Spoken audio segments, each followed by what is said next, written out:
வணக்கம் தோழர்களே. நம் வாழ்வில் அனைத்து விஷயங்களுக்கும் இரண்டு பக்கங்கள் உண்டு. அதுபோலதான் தனிமையும். நாம் விரும்பி எடுத்தால் அது சுகம். நம்மை சுற்றி இருப்பவர்கள் தள்ளி வைக்கும்போது அது ஒரு வலி.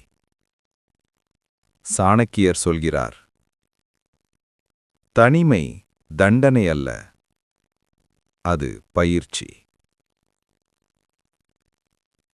கவனமா கேளு. உன்னை எல்லாரும் விட்டு போனா மாதிரி ஒரு தருணம் வரும்.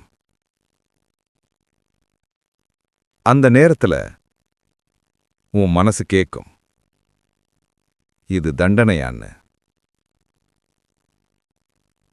ஆனா சாணக்கியர் சொல்கிறார், தனிமை தண்டனை இல்ல, அது உனக்கான நேரம். உலகம் சத்தமா இருக்கும்போது உன்னை நீ கேட்க முடியாது. அமைதி வந்ததுக்கு அப்புறம்தான் உன் உண்மை சத்தம் கேட்க ஆரம்பிக்கும். பலவீனமானவன் தனிமையில உடைஞ்சு போவான். புத்திசாலி அதே தனிமையில